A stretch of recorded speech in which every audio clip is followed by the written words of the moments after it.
Today we went to Delphi. We went to the Museum of the Temple of Delphi. We saw some interesting statues of Sphinx they had here, some statues that were based off of other Egyptian stuff, and a good bit of friezes. The thing that I found most interesting was the positioning of the Temple of Delphi, that back when it was here there would have been the stadium and something else. The stadium and the theater were just above the temple and facing so that you'd see the sunrise. And if you were in the theater, you'd see the sunrise over the temple. And that just really seemed like, it was obviously a spiritual aspect. Apollo being the god of the sun, he was worshipped here a lot, so that makes a lot of sense. I think that the construction was really well designed, and that they had the treasure houses beneath the temple so that you wouldn't see them, making it more spiritual, less about the material value of the stuff that was here, more just about the worshipping of the gods. However, as time went on, it sounds like that definitely changed, and this place was more political, but the symbolism stayed spiritual. I guess that's it. So the main difference that's going on between Naxos and Mykonos is that Naxos has been somewhat less co-opted by tourists, whereas Mykonos has been pretty much completely turned into a tourist paradise.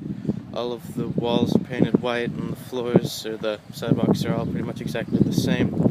In Naxos there's some of that going on, especially closer to the beach, but when you get into the old town there's more stone, and not necessarily the same white colors, and there's still visible stones from thousands of years ago or hundreds of years ago, and interesting door knockers shaped like hands and such, which you don't see on Mykonos. We've been on Crete a couple of days now. My favorite part though was on our first night, when we first had our first dinner. It was on the harbor. We had a really nice view, and there was a wonderful dog there named Lalo, which apparently means noisy, but it was ironic because the dog was very quiet. He was just kind of little and white, but he was just super friendly and came up to us, and one of the people that worked at the restaurant was the one that apparently kind of took care of this dog. I mean, it was a stray dog, so he didn't own it, but he would feed it on occasion, and it would hang out with him in the morning, he said. So I just really enjoyed that. I think we have a very different culture regarding animals in America. There's dirty people don't want them at restaurants, but the animal is considered the animal to kind of be a member of the crew, it seemed like. And I just really enjoyed that, how friendly they were, and he was, when he realized that I liked the dog, he was happy to introduce me to it, and he pointed out to me more than once, when Lalo was doing something really cute. So that was probably my favorite part so far.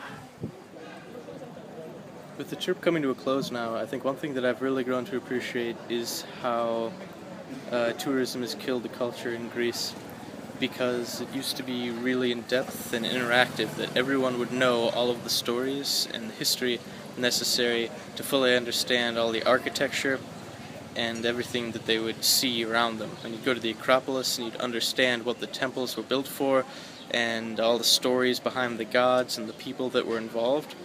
And now people see them and they don't think of them in the same way. They think only of a single point in history and not all the stories together, and how everyone would know all of those stories and would associate all of that with their own lives. Now it's been cheapened down to a single commodity that an individual person can just see the temple, and they don't need to know what it was about, who it was for, who built it, why it was built, where the money came from. They don't need to know any of the history to feel that they understand and appreciate it. And that's so different from the experience that it was created for.